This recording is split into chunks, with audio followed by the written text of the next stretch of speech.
बलात्काराच्या घटनेनं पुणे शहर हादरलंय। पुण्यातल्या कोंढवा परिसरात ही धक्कादायक घटना घडली। एका उच्चभ्रू सोसायटीमध्ये राहणाऱ्या 22 वर्षीय तरुणीवर अज्ञातानं अत्याचार केला।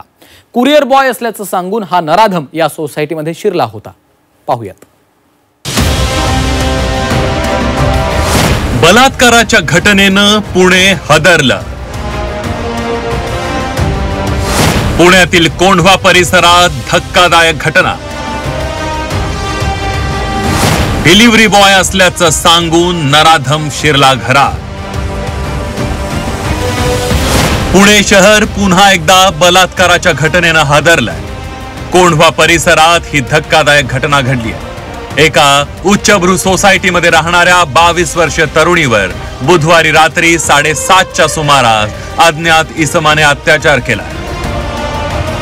या नराधमाने स्वतःला कुरिअर बॉय असल्याचं सांगून सोसायटीमध्ये प्रवेश केला। दरवाजावर पोहोचल्यावर त्यानं पीडित महिलेला कुरिअर आहे असं सांगितलं। महिलेनं हे कुरिअर माझं नाही असं स्पष्ट सांगून नकार दिला।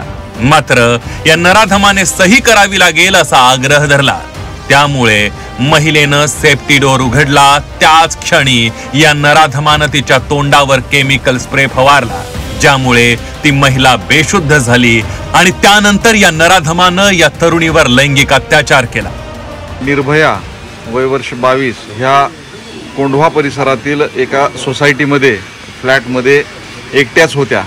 तेव्हा एक डिलिव्हरी बॉय त्या ठिकाणी आला आणि आपलं बँकेचं पार्सल आलेलं आहे, आपल्याला द्यायचं आहे असं म्हणून त्यांना बेल वाजवली आणि माझ्याकडं पेन नाही आहे, मी पेन विसरलो, कृपया आपण पोच द्या, रिसीट द्या असं सांगितल्यावरून निर्भया हे आपल्या फ्लॅटमध्ये पेन घ्यायला गेले असता इमिजिएटली त्यानं घरात प्रवेश करून दरवाजा बंद केला आणि सदरचा अत्याचाराचा प्रकार घडला।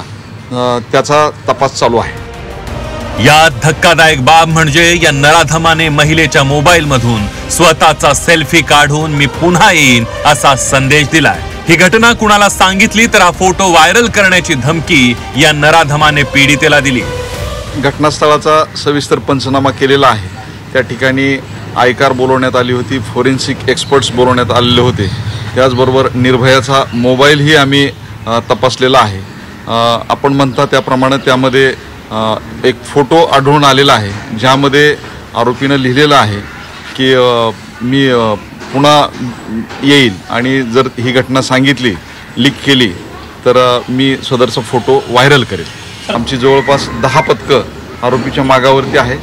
निश्चितपणे आम्ही आरोपीला लवकरच अटक करून वस्तुस्थिती आपल्यापुढे मांडू। सीसीटीव्ही तपासला होता। अगदी बरोबर आहे। त्या सोसायटीचे एंट्री एक्झिटचे सीसीटीव्ही फुटेजेस आम्ही हस्तगत केलेले आहेत आणि त्याचं विश्लेषण तपासाच्या अनुषंगाने चालू आहे। या घटनेनंतर पुण्यातील महिला कार्यकर्त्यांनी संतप्त प्रतिक्रिया दिली आहे। राज्यात कायदा आणि सुव्यवस्थेचा बोजवारा उडाल्याचा आरोप महिला कार्यकर्त्यांनी केला।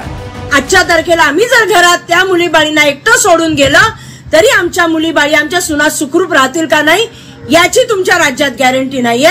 शरम आली पाहिजे, या सरकारला शरम आली पाहिजे।